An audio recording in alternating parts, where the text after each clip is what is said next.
आज की इस वीडियो में हम इस नए क्वेश्चन पेपर को देखने जा रहे थे कि ये क्वेश्चन पेपर आप देख रहे हैं यहाँ पर, तो ये है ऑडियो विजुअल मैकेनिक 2025 में ये एग्जाम हुआ, ये वाला पेपर जो है इसका।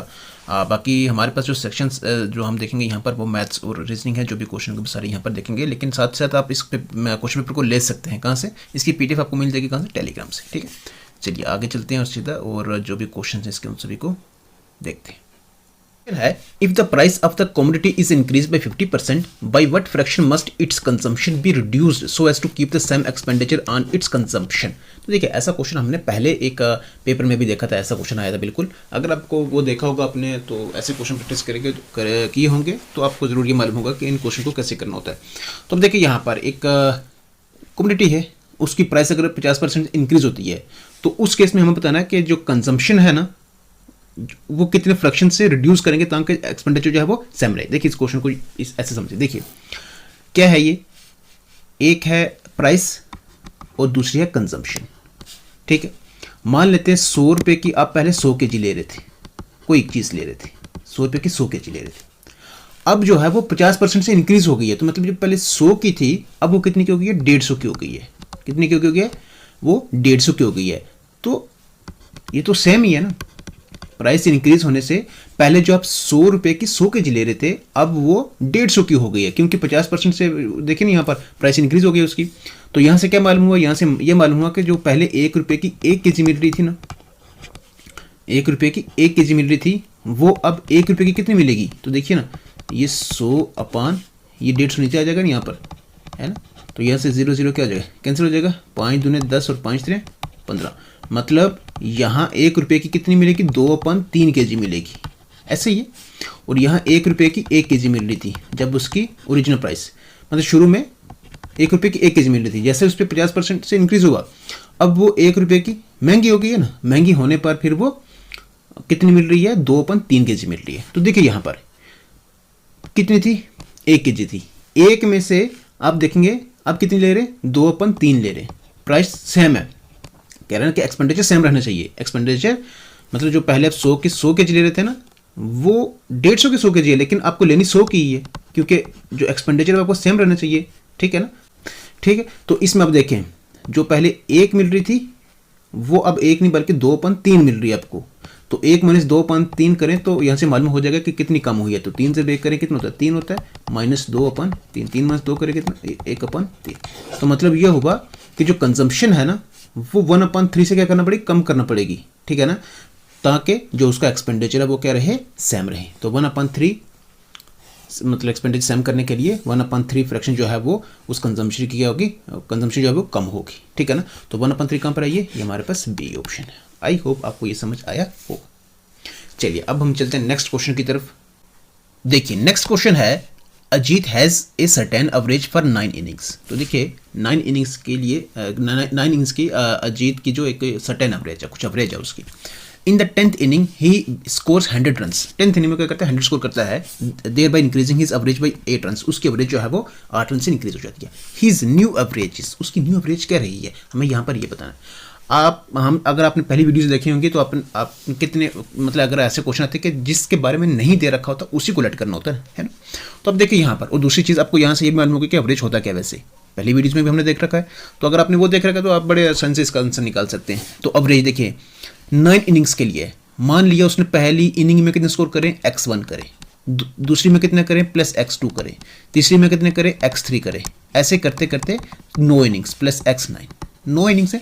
तो क्या हो गया, सम ऑफ ऑब्जर्वेशन ऊपर हो गया। एवरेज का फार्मूला ये होता है सम ऑफ ऑब्जर्वेशन अपॉन टोटल। तो टोटल कितने यहाँ पर कितने इनिंग्स है, 9 है। इसकी एवरेज है, उसका सर्टेन एवरेज हमें मालूम है, नहीं मालूम, हम लेट कर लेते हैं कि वो जो एवरेज है वो क्या है, x है। तो यहाँ से आप देखें टोटल उसके स्कोर कितने हो गए, x1 + x2 + so on x9। 9 inning के उसके स्कोर कितने हो गए, ये 9 है और ये x है। तो 9 × x करें कितना हो जाता है, 9x हो जाता है। मतलब ये हो गया कि उसकी पहली 9 इनिंग्स जो टोटल स्कोर है ना वो कितने हैं, 9x है। ठीक है, आगे अब देखें 10th इनिंग में वो 100 स्कोर करता है। तो देखिए पहली में कितने थे, x1 थे, दूसरी में कितने थे, x2 थे, तीसरी में x3, सो ऑन करते करते x9 तक उसके ये स्कोर हो गए 9 इनिंग के। जब वो 10th इनिंग खेलता है उसमें 100 स्कोर कर देता है, तो 10th उसकी इनिंग ये वाली होगी +100 हो जाएगा। तो यहाँ पर कितने हैं, 10 है, यहाँ पर कितनी इनिंग है, 10 है ना। ठीक है, इस इक्वल टू अब देखिए यहाँ पर बोले जब 100 करेगा ना तो 8 रन से उसकी एवरेज इंक्रीज हो जाती है। पहले कितनी थी, x थी, अब क्या हो जाएगी, x प्लस 8 हो जाएगी, ऐसे हो जाएगा। ठीक है, अब आप इसको कर दें, which implies x1 plus x2 plus so on plus x9 plus 100 is equal to 10 into x plus 8, ऐसे बनेगा। विच इम्प्लाइज x1 प्लस x2, वैसे ही x1 x2, ऐसे आपको डायरेक्टली ये सिर्फ 9x निकालना था और ये वैल्यू डालनी थी और इसको सिंप्लीफाई करना था, बट यहाँ पे क्वेश्चन कर रहा हूँ इसलिए ये इतना लिखना पड़ रहा है। ठीक है ना, तो s प्लस सो वन करते करते ये x9, तो अब देखिए यहाँ पर plus 100 is equal 10 into x करें कितना होता है 10x प्लस 10 इंटू 8 करें कितना होता है 80 होता है। ठीक है जी। अच्छा, अब आप देखिए यहाँ पर x1 x2 so one x9 अगर आप देखेंगे ना तो ये कितना है, ये यहाँ ऊपर आप देखें 9x है, कितना है ये 9x, which implies 9x plus 100 is equal to 10x plus 80। अब यहाँ से डायरेक्टली आप खत्म कर देखिए, 10x में से x कर 9x मतलब कर निकालेंगे तो x बच जाएगा, उसी तरह से 100 में से 8 निकालेंगे कितना बचता है 20 बचता है। x आपके पास कितना आ गया 20 आ गया। हमें उसमें क्वेश्चन में क्या पूछा है, his new average, new average के बारे में पूछा है, यहाँ पर एवरेज के बारे में नहीं पूछा। एवरेज उसके आप देखेंगे यहाँ पर तो वो 20 है, ओरिजिनली आप देखेंगे जो 9 इनिंग्स के लिए एवरेज 20 है, लेकिन उसने 9 इनिंग के लिए नहीं पूछी है, उसने न्यू एवरेज पूछी है। ठीक है ना, तो न्यू एवरेज आपको पता क्या है, वो है x प्लस 8 है, मतलब x प्लस 8 का मतलब क्या हो गया, x का क्या जाएगा 20 प्लस 8 मतलब 28 है ना, तो ये उसका क्या रहेगा आंसर रहेगा। तो न्यू एवरेज उसकी कितनी है 28, जो कि हमारे पास सी ऑप्शन है। आई होप आपको ये समझ आया होगा। चलिए अब हम चलते हैं नेक्स्ट क्वेश्चन की तरफ। देखिए नेक्स्ट क्वेश्चन है, in terms of percentage profit which among the following is the best transaction. तो यहाँ पर बेस्ट ट्रांसैक्शन बतानी है इन टर्म्स ऑफ परसेंट, मतलब इसमें in terms of percentage profit मतलब हो गया कि इसमें जो मैक्सिमम ट्रांसैक्शन है ना हमें यहाँ पर वो निकालनी है। तो देखिए आपको पता ही है कि हमने पहले वीडियोज़ में भी क्वेश्चन पेपर में ऐसा क्वेश्चन मतलब सेलिंग प्राइस कॉस्ट प्राइस आया है, तो हमने देखा इसमें कि जो परसेंटेज प्रॉफिट होता है, ये प्रॉफिट परसेंटेज जो होता है ना वो किसके बराबर होता है, वो होता है selling price minus cost price upon क्या होता है कॉस्ट प्राइस इंटू 100, ऐसे ही होता है। और ये जो selling price minus cost price होता है ना इसी को कहा जाता है क्या प्रॉफिट, है ना। प्रॉफिट क्या होता है, selling price minus cost price होता है ना। ठीक है, तो अब देखिए यहाँ पर एक एक करके निकालते हैं इसका प्रॉफिट कितना, यहाँ पर 17 है, मतलब ये हो गया ये वाला selling price minus cost price, यहाँ पर कितना 17, प्रॉफिट ये हो गया 17 अपॉन कॉस्ट प्राइस, तो कॉस्ट प्राइस कितनी 36 है, 36 इंटू क्या कर देंगे 100 कर देंगे। ठीक है, एक सेकेंड, इंटू 100, तो अब इसको कर दे सिंप्लीफाई, 18,000 पे 2 करे तो 36 होता है, 50,000 पे 2 करे तो 100 होता है, यहाँ कितना हो जाएगा 9 और यहाँ कितना हो जाएगा 25। ठीक है जी। अच्छा 25 मल्टीप्लाई 17 अपॉन 9, तो 25,000 पे 17 करे 25 इंटू 17, 25 दाई कितना हो गया 250 हो गया, 25 मल्टीप्लाई 7, तो 25 मल्टीप्लाई 7 मतलब 25 चौका 100, 25,000 पे 3 करे तो कितना होता है 75 होता है ना, तो 175, 5 का 5, 7 5 12, 2 1 बच गया, 2 1 3 4, 425, तो यहाँ पर क्या जाएगा 1 सेकेंड 425 डिवाइड कर इसको 9 से, तो 9 को 9 9 पे 4 करे तो कितना होता है 36 होता है, 3606 बता लीजिए ना 6 65 हो गया, 9 पे 7 करे तो कितना होता है 63 है ना, 65 तो 47 आ गया, पॉइंट को हम रेंज देते हैं अभी 47 पॉइंट है ना, इतना रखते हैं इसको। अब 24 इसमें अब दूसरा हमारे पास कौन सा है 24/50, 24/50 इंटू 100 करें इसको, 50 से कम 50, 50,000 पे 2 करे तो 100 हो गया, 24 इंटू 2 करे तो ये सीधा सीधा हो गया हमारे पास 48 है ना। तो इनमें देखिए इन दोनों में तो हमारे पास 48 बढ़ा रहा है, उसमें पॉइंट आगे जाने की जरूरत नहीं है। हाँ आगे मतलब करेंगे तो फिर उस हिसाब से ज़रूरत पड़े तो फिर उस पर जाए है ना, लेकिन अभी डायरेक्टली हम सीधी सीधी वैल्यू हो जाती है तो फिर क्यों करना है ऐसे। तो अब देखिए 19/40 है थर्ड, 19/40 है ना, 19/40 मल्टीप्लाई कर दें आप कितना 100, 20,000 पे 2 करे तो 40 होता है, 20,000 पे 5 करे तो कितना होता है 100 होता है, 19 95, 95 अपान कितना हो गया 2 हो गया। इसका आधा करें आप कितना 47 का कितना होता है 94, तो 47.5। तो देखिए यहाँ से ये भी खत्म हो रहा है और यहाँ से ये भी खत्म हो रहा है, क्योंकि 48 तो इन दोनों तीनों में बड़ा है। ये लास्ट वाले को चेक कर लेते हैं, तो लास्ट वाला कितना है ये आप देखेंगे तो 29/60, 29/60 मल्टीप्लाई 100, 20,000 पे 3 कर तो 60 होता है, 20,000 पे 5 कर तो कितना होता है 100 होता है, तो 29 पंजा मतलब 30 पंजा करें तो 150 होता है, 150 में से 5 नहीं करे तो 145, 145/3 करते हैं आप, तो काटते हैं इसको, 3 से 4 करें तो कितना होता है 12 होता है, 2 बज के 25 हो गए, 3 से 8 करें तो 24 होता है ना, 24 होता है, तो 1 बज गया यहाँ से, तो यहाँ लग जाएगा पॉइंट, और पॉइंट के बाद देखिए 10 हो जाएगा, 3 से 3 करते ना, तो देखिए यहाँ पर 48 था लेकिन यहाँ पर 48.3 है, तो बड़ा कौन सा इन दोनों में से आप देखेंगे तो यही वाला है ना, तो इसका मतलब जो हमारे पास आंसर रहेगा वो कौन सा रहेगा, डी ऑप्शन रहेगा। ठीक है जी, चलिए आई होप आपको ये समझ आया होगा। अब चलिए नेक्स्ट क्वेश्चन की तरफ चलते, देखिए क्या है।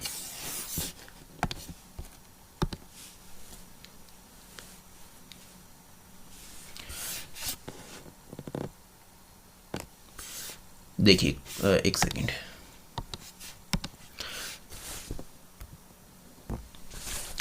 देखिए क्वेश्चन है the product of two numbers is 693 if the numbers are in ratio 7-11 find the difference between the numbers. आपको पता है ये रेशियो का भी हमने करे हुए, अगर आपने वो देख रखे तो आपको ये भी मालूम होगा कैसे करना है। प्रोडक्ट ऑफ टू नंबर्स हमें मालूम है कौन से दो नंबर है, हमें नहीं मालूम है, लेकिन उनका रेशियो दे रखा है, रेशियो दे रखा है, तो रेशियो को हम कंप्लीट नंबर मान के चलेंगे। मतलब पहला जो पहला और दूसरा रेशियो क्या 7:11 है, इसको हम पहले को हम मान लेते 7x है पहला नंबर जो है, दूसरा क्या है 11x है। ठीक है जी, अब ये क्वेश्चन आप देख लें प्रोडक्ट है तो मतलब 7x × 11x यही होगा, इन दोनों का जो प्रोडक्ट है क्वेश्चन में है the product of two numbers, तो एक तो हमने 7x मान लिया, दूसरा 11x मान लिया। ठीक है जी, कंप्लीट, उन दोनों का प्रोडक्ट जो किसके बराबर है, वो बराबर है 693 के, 693 के।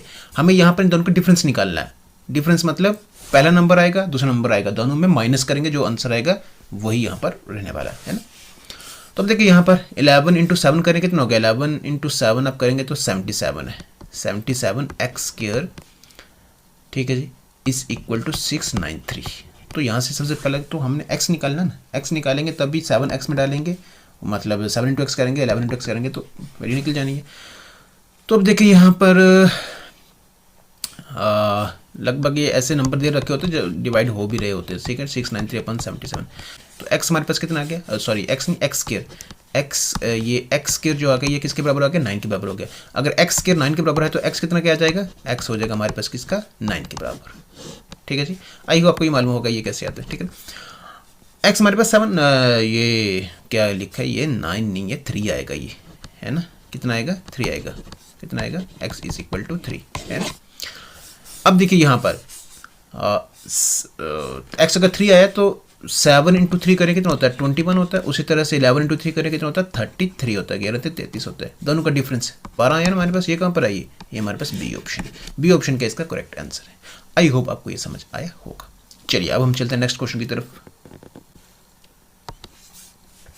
देखिए नेक्स्ट है ए मैन टेक 6 और 15 minutes in walking as distance and riding back to the starting place. क्या है, एक मैन है जो कि 6 घंटे और 15 मिनट ले रहा है, walking as distance and riding back to the starting point. देखिए यहाँ पर सोर्स और डेस्टिनेशन पर आप देखेंगे, यहाँ पर देखिए जैसे यहाँ से ये यहाँ पर आया, ठीक है, तो चलिए छोड़िए इसको, आपको समझ गया ये कि 6 घंटे 15 मिनट लग रहे हैं जब वो वॉक करेगा और साथ साथ राइड करेगा। ठीक है ना, एक जगह से दूसरी जगह, फिर दूसरी जगह से सेम सी जगह पर आने में। He could walk both ways in 7 और 45 मिनट्स, और बोथ वेज दोनों वेज में मतलब गया फिर आया। ठीक है, तो उस केस में लेकिन वॉक से, ठीक है ना, उस केस में उसको 7 घंटे 45 मिनट लग रहे हैं। The time taken by him to ride back both ways, walk का तो दोनों केस मतलब बोथ वेज में उसने टाइम बता दिया, हमें यहाँ पर क्या निकालना है, जब वो राइड बैक करेगा ना दो बोथ वेज में दोनों तरफ, उस केस में हमें टाइम कितना मतलब कितना लगेगा, हमें यहाँ पर वो निकालना है। तो क्वेश्चन आप देखिए जैसा क्वेश्चन हम वैसे लिखते रहेंगे, उस डायरेक्टली आंसर निकल जाना है हमारा। देखिए यहाँ पर टाइम उसको लग रहा है वॉक करने में और टाइम उसको लग रहा है राइड करने में, ऐसा ही है। टोटल टाइम कितना लग रहा है 6 घंटे और 15 मिनट, 6 घंटे और 15 मिनट। ठीक है जी, अब आप ये जो 15 मिनट है इसको कन्वर्ट कर दें घंटों में, ठीक है ना, तो 6 घंटे तो ये रहे, 15 मिनट कैसे कन्वर्ट करेंगे, 15/60, ठीक है ना, मिनट को घंटों में कन्वर्ट करने के लिए डिवाइड करें 60 से, 15 × 15 15 × 60, तो 1/4 हो गया। 6 से 4 कितना होगा 24, 24 से कितना होगा 25, तो 25/4, 25/4 घंटे लगेंगे उसको इस पहले वाले केस में। दूसरे में आप देखें यहाँ पर बोथ वेज, मतलब एक बार जा रहा है एक बार आ रहा है, तो उसको टाइम कितना लग रहा है 7 घंटे और 45 मिनट। तो देखिए यहाँ पर वॉक है, तो वॉक, लेकिन ये बोथ वेज है, 2 टाइम हो गया ना, ये है ना बोथ वेज है ना, एक बार गया एक बार आया। ठीक है जी, तो उस केस में पूरा ऐसे मान लें आप TW + TW यहाँ पर आएगा ना, दोनों बार आएगा ना, यहाँ पर क्योंकि एक बार गया एक बार आया वो, तो 2 TW हो गया। इज इक्वल टू 7 घंटे 45 मिनट, तो 7 घंटे मैं डायरेक्टली लिखूँ यहाँ पर 7 घंटे 45 मिनट का आप कन्वर्ट कर दें, 45 अपन 60 इसमें 15 रुपये 3 45 15 4 कितने तो 60 होते हैं। तो ये कितना है 7 + 3/4 ऐसे ही है। 7 चौके 28 28 और 3 कितने हो गए 31 31/4 31/4। ये जो 2 है ना ये वाला 2 ये इसको आप इतने नीचे ले आए तो 4 दूनी कितना हो जाएगा 8 हो जाएगा 31/8। इस 2 को हटा देते हैं यहाँ से, ठीक है। तो TW कितना हो गया हमारे पास, ये 31/8 आ गया। इस TW को आप डालें, मतलब ये जो 31/8 आया यहाँ पे डाल दें आप, तो TW की जगह 31/8 आ जाएगा plus TR is equal to 25/4। अब मैं TR देखिए TR is equal to 25/4 minus 31/8। तो एलसीएम ले लें यहाँ पर, नीचे वाली सेम कर दे, 4 में 2 कर दे कितना होता है 8 होता है। ऊपर कितना हो जाएगा 25 दूने 50 माइनस 31 अपान कितना हो जाएगा 8। 50 31 करे कितना होता है 50 माइनस 31 19 होता है ना, 19/8 आया। तो देखा यहाँ पर TR कितना आया 19/8, लेकिन हमें निकालना किसका है बोथ वेज का। TR निकालना ना, राइट का निकालना लेकिन बोथ वेज का, ठीक है ना, मतलब हमें 2TR का निकालना है। तो TR आया 19/8, लेकिन हमें इसका 2 टाइम करना है ना, 2 टाइम करना है जैसे ऊपर करा अभी, ठीक है। तो 2 टाइम करेंगे क्या 2TR इधर भी होगा और 2TR मतलब 2 इधर भी मल्टीप्लाई होगा, तो क्या हो जाएगा 19/18 नहीं है 19/8 है ना। तो 19/8 मल्टीप्लाई का जगह 2 हो जाएगा, तो 2 1 2 2 से 4 करके 8 होता है, ठीक है ना। तो ये कितना हो जाएगा 4, मतलब 4 से 4 करे कितना होता है 16 और 3 4 × 4/3। तो देखिए 4 घंटे तो ये हो गए प्लस 3/4, तो 3/4 मतलब ये मिनट है ना। सो इसमें ये पूरा क्या 3/4 क्या घंटों में है ना, इसको मिनट में आप कन्वर्ट कर दें, तो मिनट में कन्वर्ट करने के लिए मल्टीप्लाई करना पड़ता है 60 से। तो 3/4 मल्टीप्लाई 60, 4 1 4 4 से 15 करें तो कितना होता है 60 होता है, 15 3 हो गया 45 45। तो मतलब क्या हो गया 4 घंटे प्लस 45 मिनट, 4 घंटे प्लस 45 मिनट जो हमारे पास कहाँ पर है ये हमारे पास सी ऑप्शन। आई होप आपको ये समझ आया होगा। चलिए अब हम चलते हैं नेक्स्ट क्वेश्चन की तरफ। चलिए नेक्स्ट एंड लास्ट क्वेश्चन हमारा आज का इस वीडियो से और इस क्वेश्चन पेपर के पार्ट नंबर 1 से, क्योंकि अभी और भी क्वेश्चन भी हैं, ठीक है ना। तो ये मिला मैथ्स तो लगभग ये कंप्लीट हो गया है। अब जो रीजनिंग है ना तो उसको भी आगे जो भी मतलब जितनी भी हुई तो 1-2 पार्ट में वो भी कंप्लीट हो जाएगी। तो चलिए अभी फिलहाल इस क्वेश्चन को देखते हैं। क्वेश्चन क्या है 2 bus tickets from city A to B and 3 tickets from city A to C cost are 77। क्या है 2 बस टिकट सिटी A से B और 3 बस टिकट सिटी A से C तक की जो टोटल कॉस्ट बन रही है वो 77 बन रही है। But 3 tickets from city A to B and 2 tickets from city A to C cost 73।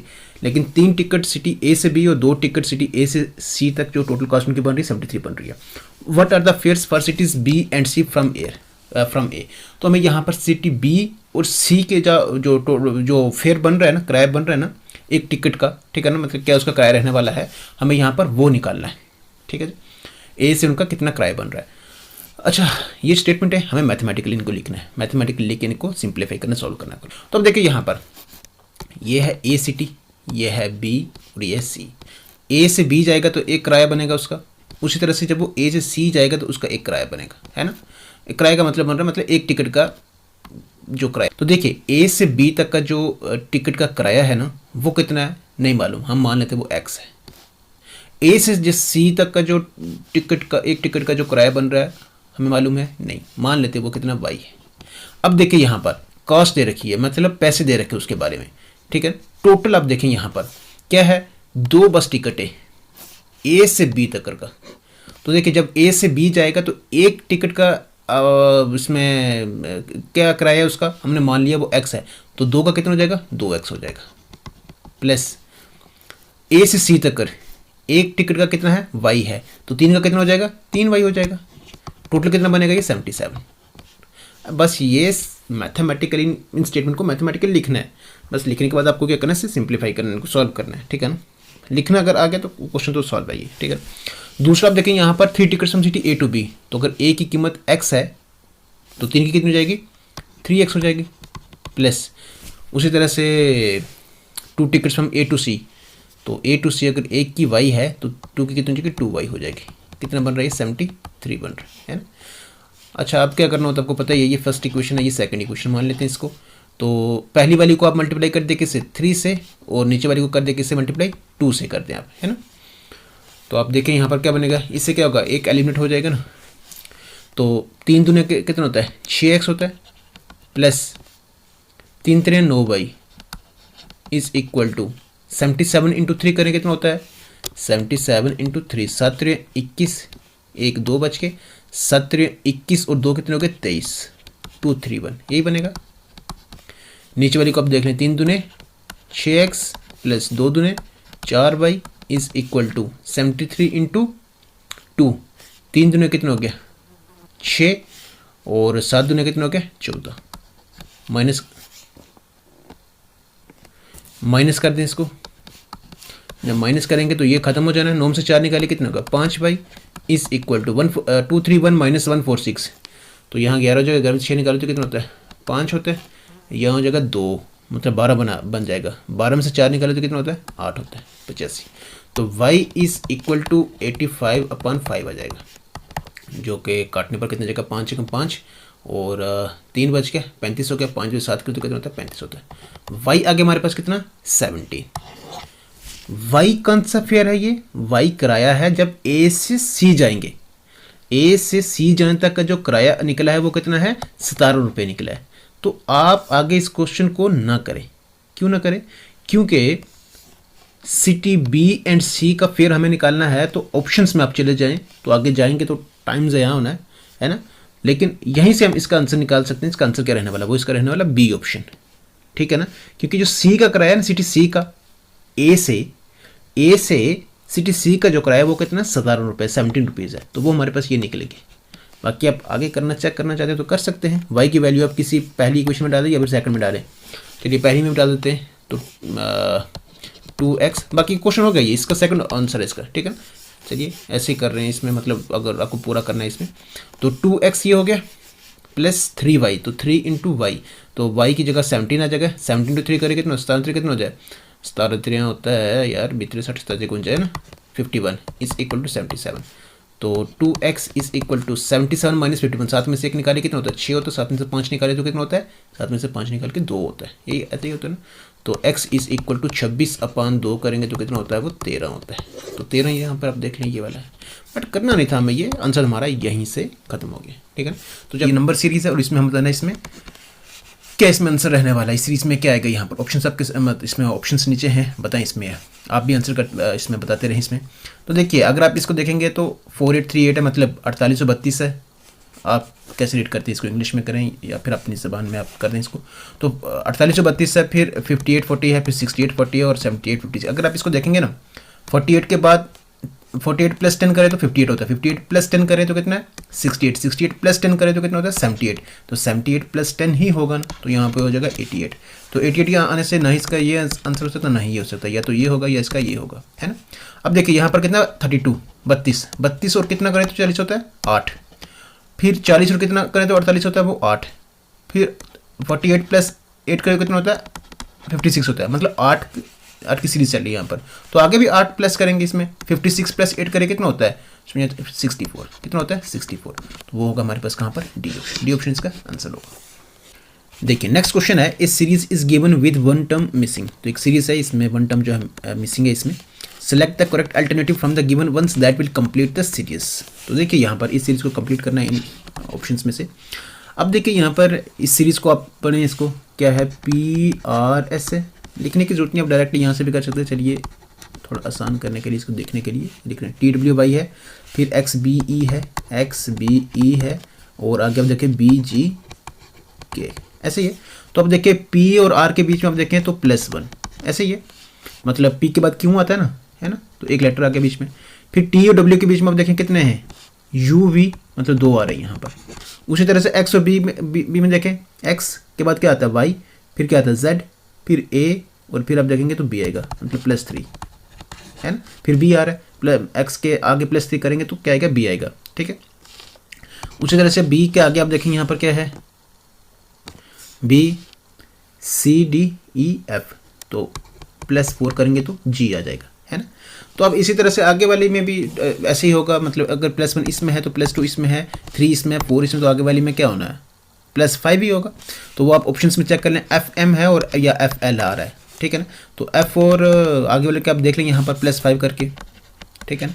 F के बाद क्या आता है, FGHIJK, है ना। +5 करने के बाद क्या आ रहा है, यहाँ पर L आ रहा है, L आ रहा है ना। तो मतलब पहला ऑप्शन तो यहीं से गलत हो गया, है ना। अब आप देखें R के बाद आप देखेंगे यहाँ पर तो क्या आ रहा है सीधा, R के बाद नहीं, अब सीधा ये हमारी सीरीज क्या होगी, इस तरह से खत्म हो गई, है ना। अब आप देखें यहाँ पर S है, S के बाद क्या आ रहा है, यहाँ पर Y आ रहा है, फिर Y के बाद E आ रहा है, E के बाद क्या आ रहा है, K आ रहा है ना।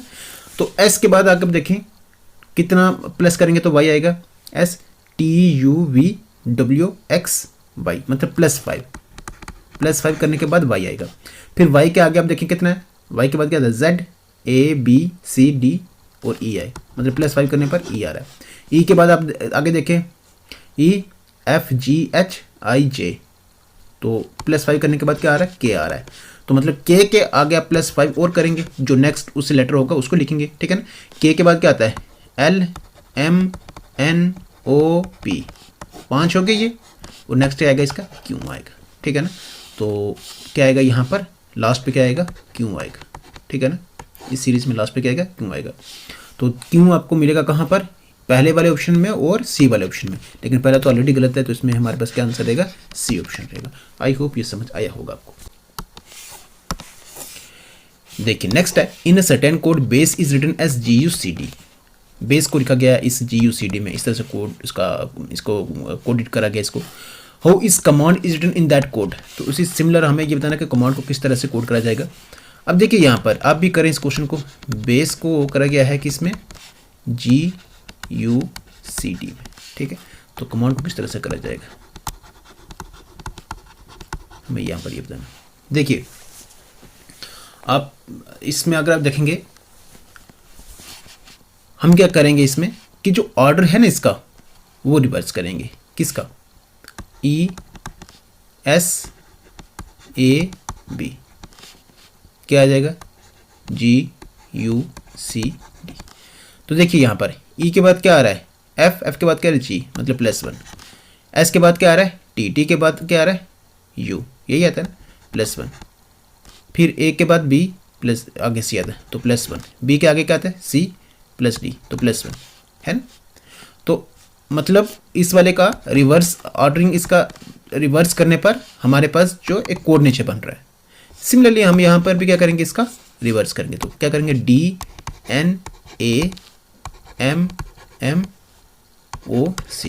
है ना। तो E के मतलब हमें नेक्स्ट स्टेप में जाना है, ठीक है ना। तो D के बाद क्या आएगा, E के बाद क्या आएगा, F, N के बाद क्या आएगा, P, है ना, मतलब NO आएगा ना, फिर उसके बाद क्या आएगा, यहाँ पे P आएगा ना। तो FP आप देखेंगे यहाँ पर, तो यहाँ भी नहीं है, यहाँ भी नहीं है, यहाँ है और यहाँ भी नहीं है, तो मतलब डायरेक्टली आप यहाँ से बता सकते हैं C ऑप्शन का इसका आंसर रहने वाला है। बट यहाँ पर आप ये देखें कि इस तरह से भी क्वेश्चन आते हैं, ऑर्डर भी आप देख रहे हैं, यहाँ पर ऑर्डर भी आगे पीछे करे जाते हैं, तो उस तरह से भी अपने क्वेश्चन को ध्यान रखना चाहिए, ठीक है।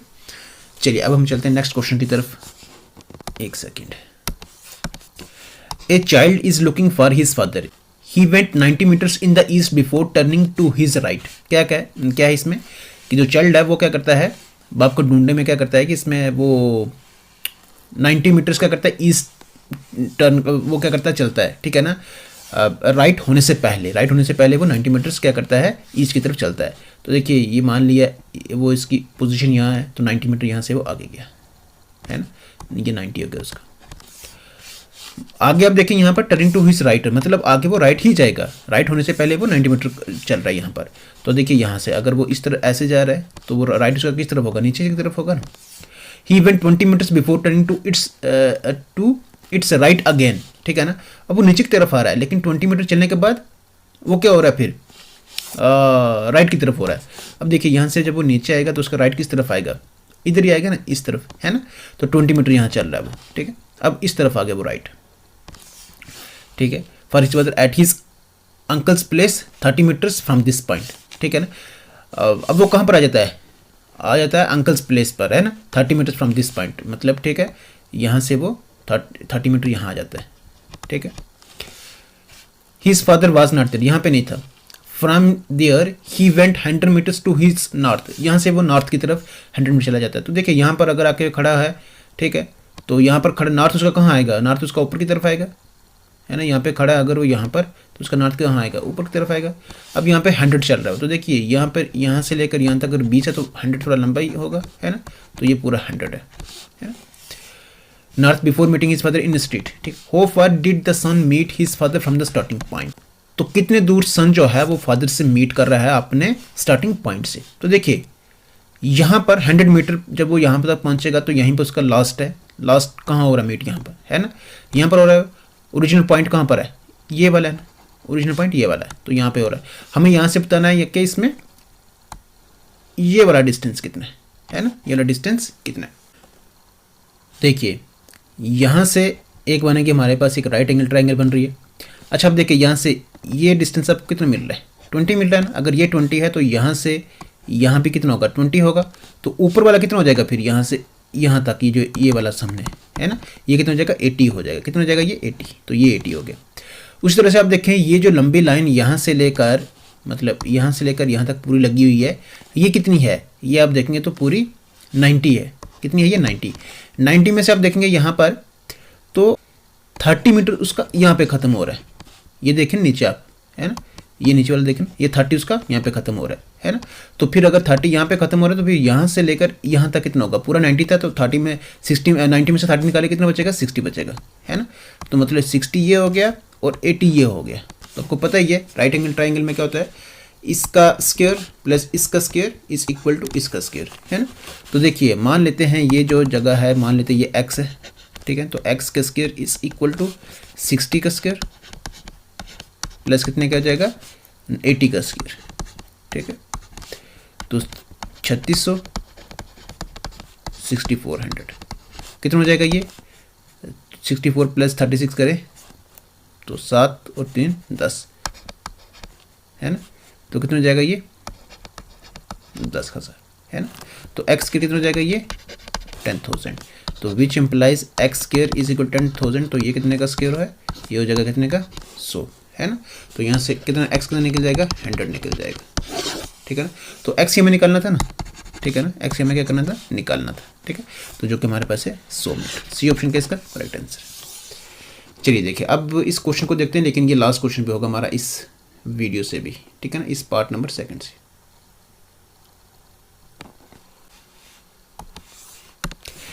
देखिए क्वेश्चन है, R is the son of A's father sister, S is son of D who is the mother of G and grandmother of A, H is the father of T and grandfather of R, D is wife of H who is R related। देखिए ये question जब भी हो तो आपको सीधा diagram पे जाना है, तो बड़े आसान से निकल जाएगा। ऐसे सोचना नहीं है, सोचेंगे तो फिर कभी नहीं निकलेगा, सीधा डायग्राम पे जाना आपने, ठीक है ना। इसको आपने ड्रा करना डायग्राम। देखो R is the son of A's father, A's father sister. तो देखिए R जो है वो किसका बेटा है, A's फादर सिस्टर का। तो देखिए यहाँ पर A है ना, A का फादर है, ठीक है, A's फादर, A का फादर कहाँ आएगा, यहाँ ऊपर आएगा। तो प्लस मान लेते हैं मेल के लिए और माइनस मानते हैं फीमेल के लिए, ठीक है। तो ये A है, A का फादर, तो फादर की सिस्टर, तो फादर की सिस्टर डायरेक्टली इसके सामने आएगी, ये हो जाएगी इसकी सिस्टर। तो सिस्टर का आगे आप देखें मतलब इसी का आगे क्या होगा, सन होगा। तो ये कौन है, R है। इतना क्लियर है। आगे आप देखें, S is son of D who is the mother of G and grand mother of A। अब देखिए यहाँ पर क्या है, S जो है वो सन, इसमें सन है किसका, D का। और आगे आप देखिए D who is the mother of G and grand mother of A। तो ग्रैंड मदर ऑफ A, ये A यहाँ पर आ रहा है, मतलब जो हमें यहाँ से इन्फॉर्मेशन क्या मिल रही है, A के बारे में थोड़ा मिल रहा है कि A की जो है ये D है ना, D क्या है, ये ग्रैंड मदर है ना, क्या है, ये ग्रैंड मदर है। तो देखिए ये अगर A है, ये इसका फादर है, ठीक है ना। तो इसकी जो ग्रैंड मदर है वो कहाँ होगी, इसी के ऊपर होगी, इसके ऊपर होगी, है ना। मान लेते वो यहाँ है, अगर वो यहाँ है तो वो अकेली थोड़ी ना होगी, उसने शादी भी करी होगी, है ना, तभी तो वो यहाँ तक पहुँचा है सारा कुछ, है ना, ठीक है। लेकिन ये जो है ये किसके लिए है, D के लिए। ये किसके लिए, D के लिए। ये हमने अपनी तरफ से करा है कि अगर उसने ऐसा करा तो उसके जो है शादी भी हो रखी होगी तभी वो ऐसा हुआ है ना। बट ये इसकी कोई ज़रूरत अभी नहीं है, ठीक है ना, क्योंकि अभी ये सिर्फ हमने अपनी तरफ से ड्रा किया। आगे आप देखेंगे यहाँ पर H is the father of T and grandfather of R। यहाँ पर है आर, और H is the father of T and grandfather of R, grandfather of R. तो देखिए ये आर है, ये इसकी मदर है, और ये इसका मामा बन गया आर का, है ना। और ग्रैंड फादर इसका कहाँ आएगा, आप देखेंगे यहाँ पर, तो ग्रैंड फादर इसका यहीं पे आएगा, ठीक है। तो ये कौन बनेगा, ये बनेगा H, H is the father of T and grandfather of R, ठीक है। अच्छा अब देखिए लास्ट पर D is wife of H, D is wife of H, तो देखिए यहाँ से मालूम हो गया D is wife of H, हो गया ना। Who is R related to D, तो यहाँ पर हमें आर का डी से रिलेशन बताना कि आर जो है इसका डी के साथ क्या रिलेशन है। तो देखिए यहाँ पर है आर और यहाँ पर है डी ऊपर, ठीक है ना। तो उसके साथ क्या रिलेशन है इसका, देखिए ऑप्शंस में आप देखेंगे निफ्यू, सन, ग्रैंड सन, इनसफिशिएंट डेटा, और आप देखेंगे तो ये है डी, ये डी का आगे कौन आ रहा है, बेटा आ रहा है, ठीक है ना। तो बेटा हो या फिर आगे आप देख लें बेटी हो, उसका आगे जो बेटा होगा वो क्या होता है, वो होता है ग्रैंडसन, है ना। वो कौन होता है, ग्रैंडसन। तो इसमें जो आंसर रहेगा हमारे पास वो कौन सा रहेगा, डी ऑप्शन रहेगा, है ना। तो इस डेटा से हमें इतना तो मालूम बड़े आराम से कर सकते हैं कि आर जो है वो क्या है इसका, वो है ग्रैंडसन है। आई होप आपको ये समझ आया होगा। चलिए हम इस क्वेश्चन को देखते हैं क्या है। If a number is divided by 15 it leaves a remainder of 7। If thrice the number is divided by 5 then what is the number, what is the remainder. तो अब देखिए यहाँ पर हमें रिमाइंडर निकालना है। आप शुरू में देखेंगे क्वेश्चन, ऐसा क्वेश्चन पहले पेपर में भी हमारे पास ऐसा आया था। तो क्या करना होता है इसमें, देखिए क्या है कि एक नंबर को डिवाइड करें जब 15 से, तो उस केस में रिमाइंडर क्या आ रहा है, 7 आ रहा है। पहले आप देखिए नंबर है कौन सा, हमें मालूम है, नहीं मालूम है। तो देखिए एग्जाम्पल के तौर पर आप देखें यहाँ पर आपको क्या करना है, एक ऐसा नंबर लेना है जिसका आप 15 से मल्टीप्लाई करें, ठीक है ना। मतलब उस नंबर को जब आप 15 से डिवाइड करेंगे तो 15 से डिवाइड करने पर आपके पास रिमाइंडर कितना आना चाहिए, 7 आना चाहिए। तो देखिए जैसे ये 15 है, ठीक है ना। तो 15 ज़रबे 1 करें तो कितना होता है, 15 होता है। हम इसको इस तरह से कर रहे हैं कि हमारे पास रिमाइंडर जो है वो कितना है, 7 आए। तो देखिए अगर आप 16 यहाँ पे लिखते हैं ना, तो 15 कम 15 तो रिमाइंडर 1 बचेगा। अगर 17 लिखते हैं तो रिमाइंडर 2 बचेगा। अगर 18 लिखते हैं उसी तरह से 19 लिखते हैं, उसी तरह से 20 लिखते हैं। अगर 20 लिखते हैं यहाँ पर तो 15 कम 15, तो 20 में से 15 निकालेंगे तो 5 बचेगा, है ना। उसी तरह से आप 21 डालें, उसी तरह से 22 डालें। तो जब आप 22 डालेंगे यहाँ पर तो आपके पास रिमाइंडर कितना बचेगा, 15 कम 15 15 हो जाएगा ना। तो 22 में से 15 निकालें तो कितना बचेगा, 7। तो देखिए यहाँ पर रिमाइंडर कितना आ गया, ये 7 आ गया। ये कितना आ गया, 7 आ गया। तो मतलब उस नंबर को हम ले सकते हैं, मान सकते हैं कि वो 22 है। अब जरूरी नहीं है 22 ही लें, आप कोई इससे के आगे दूसरा एक और नंबर ऐसे भी कोई भी ले सकते हैं। जैसे मान लेते हैं यहाँ पर कितना है, मैं लेता हूँ जैसे 37 है। 37 को जब आप 15 से डिवाइड करेंगे तो कितना हो जाएगा, 15 दूने कितना हो गया, 30 हो गया। तो रिमाइंडर कितना बच गया, 7 बच गया, है ना। तो आप इस तरह से भी ले सकते हैं, इस नंबर को आप ये ले सकते हैं, आप चाहें तो इस नंबर को। बट आप शुरू में आप देखें जो छोटा नंबर हो, जो डायरेक्टली आपका, क्योंकि हमें सिर्फ आंसर निकालना होता है, ठीक है ना। तो ऐसे आपको सिर्फ ऐसे बताना था कि ऐसे भी हो सकता है, ठीक है। तो हमें सिर्फ आंसर निकालना है ना। तो आप देखें यहाँ पर कि जो सबसे छोटा पहले नंबर आएगा ना उसी को आप ले लें, ठीक है। तो 22 ले लिया हमने, मतलब 22 को जब 15 से डिवाइड करेंगे तो 7 उसमें रिमाइंडर जो बच रहा है। अब देखिए if thrice the number is divided by 5, thrice the number, तो नंबर कौन सा, 22 है। तो 22 का थ्राइस मतलब मल्टीप्लाई, मतलब 3 टाइम। तो जब इसको 3 से मल्टीप्लाई करेंगे क्या हो जाएगा, 3 दूने 6, 3 दूने 6, 66। तो वो नंबर कितना बन जाएगा, 66 बन जाएगा। तो 66 को जब आप 5 से डिवाइड करेंगे तो क्या बनेगा, हाँ 12×5 = 13, 13 to 5 करेंगे तो मतलब 65 होता है ना। तो कितना बचेगा, 1। तो 1 हमारे पास क्या बचेगा, रिमाइंडर बचेगा। यही है ना, thrice the number divide by 5, जब 5 से डिवाइड करेंगे थ्राइस द नंबर को तो उस केस में रिमाइंडर क्या होगा, हमें यही निकालना था। तो रिमाइंडर कितना आया हमारे पास, 1 आया। अगर आप चाहते हैं तो इसको भी चेक कर सकते हैं, 37 को भी चेक कर सकते हैं। 37 देख लें आप, कोई भी नंबर, मतलब इस हिसाब से आप लें कि रिमाइंडर आपके पास 7 आना चाहिए।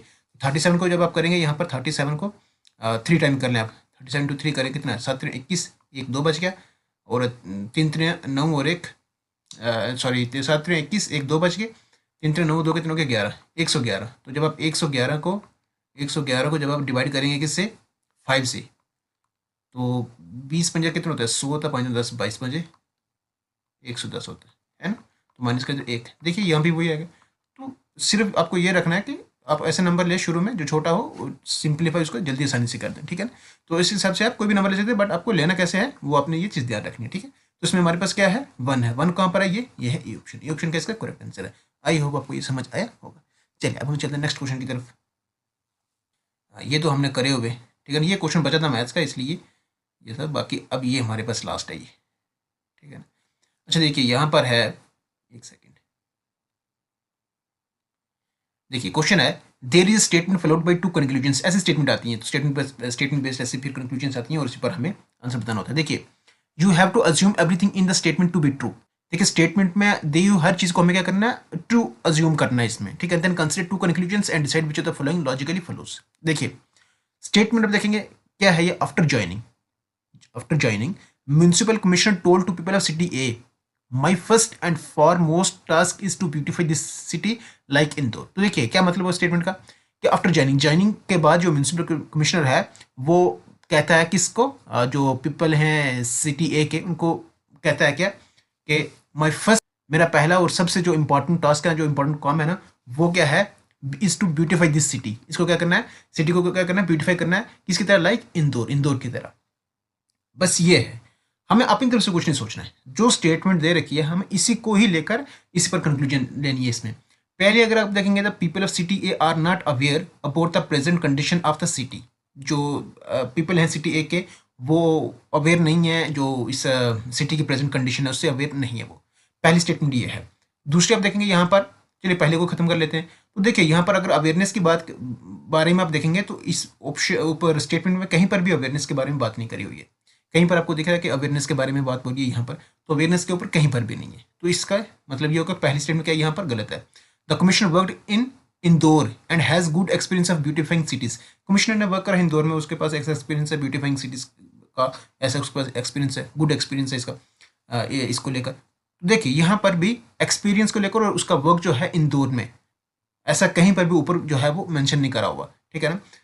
अब देखें यहाँ पर कि उसमें कमीशन ने वर्क करा इंदौर में, ऐसा कहीं पर भी स्टेटमेंट में नहीं दे रखा है। हमें क्या करना है, जो स्टेटमेंट में दे रखा है ना, हमें उसी को ही लेकर चलना है। तो दूसरी में भी आप देखें कहीं पर भी उससे नहीं मिल रही है, तो इसका मतलब ये हो गया कि ना ही पहली और ना ही दूसरी यहाँ पर स्टेटमेंट क्या करिए, फॉलो करिए, neither conclusion one nor second follows, ठीक है। तो ये ऑप्शन का इसका करेक्ट आंसर रहेगा।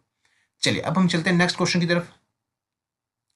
देखिए क्वेश्चन है, if A and B means A is the father of B, A star B means A is the brother of B, A dollar B means A is the mother of B, then which of the following is correct about. तो देखिए जब भी ऐसा question, आपको A B नहीं लेना होता है, आपको सिर्फ यही वाला लेना होता है, कौन सा, के डॉलर टी एंड एम। तो देखिए पहले आप के डॉलर टी है तो पहले आपको के डॉलर टी खत्म करना है। तो के डॉलर टी कहाँ पर है, देखिए ये यही है ना।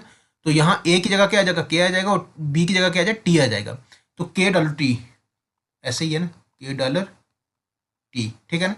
तो के डॉलर टी का मतलब क्या हो गया, के इज मदर ऑफ टी, ऐसे ही होगा, के इज मदर ऑफ टी, यही होगा ना। जो के है ये मदर है, तो मदर के लिए क्या माइनस लगते हैं, है ना। अब टी के बारे में तो हमें पता नहीं है ये माइनस है या प्लस है, बट फिलहाल जो हमारे पास अभी तक जो इन्फॉर्मेशन है उसके हिसाब से ऐसे ये डायग्राम बनेंगे, ठीक है। आगे अब देखिए टी एंड एम, एंड जब लगा है ना, तो टी किसके लिए, ए के लिए, एम किसके लिए है, बी के लिए। टी एंड एम, तो इसमें क्या है, T is father of M, तो यहाँ पर टी है, T is father of M, तो एम कहाँ आएगा, नीचे आएगा। ऐसे ही बनेगी डायग्राम। ब्लड रिलेशन अगर आपने करा होगा तो ये आपको बड़े अच्छे से पता चल गया होगा क्या कर रहे हैं हम, ये है ना। T is father of M, तो फादर के लिए क्या लगता है, प्लस, मतलब मेल के लिए प्लस और फीमेल के लिए क्या लगेगा, माइनस। तो यहाँ पे आप देखें, ये इस तरह से आप देखें के टी एम, तो आप देखें यहाँ पर हमें यहाँ पर ये बताना है कौन सा स्टेटमेंट यहाँ पर करेक्ट है, M is brother of T, M is brother of T. तो देखिए ये तो नीचे में आ रहा है, उसका ब्रदर तो यहाँ कहीं इसी के सामने आएगा, ये तो उसका फादर है, टी तो एम का फादर है, टी एम का फादर है ना। ये गलत हो जाएगा, टी इज सन ऑफ के, टी इज सन ऑफ, आप देखें के का सन है T.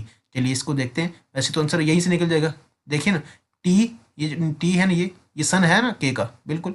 M is father of T, M जो है ये फादर है टी का नहीं, जबकि टी फादर है एम का। के इज मदर ऑफ एम, के इज मदर ऑफ एम नहीं, वो मदर जो है वो टी की है, एम की थोड़ी ना है, ठीक है ना। तो इस डायग्राम से आपने डायरेक्टली ये पता कर लिया होगा कि इसका आंसर क्या है। तो इसमें जो आंसर रहेगा हमारे पास कौन सा है, वो बी ऑप्शन। अगर आपने ब्लड रिलेशन पढ़ा तो आपको बड़े अच्छे से ये मालूम पड़ चुका होगा। चलिए अब हम चलते हैं इस नेक्स्ट क्वेश्चन पर, और ये लास्ट क्वेश्चन भी हमारा इस वीडियो से भी और इस क्वेश्चन पेपर से भी। देखिए क्वेश्चन है, a clock is set right at 12 noon. एक क्लॉक है जिसको सेट करा जा रहा है 12, इसमें 12 पे है ना। It loses 10 minutes in 24 hours, 24 घंटों में 10 मिनट लूज कर रही है, मतलब 10 मिनट को पीछे जा रही है। What will be the correct time.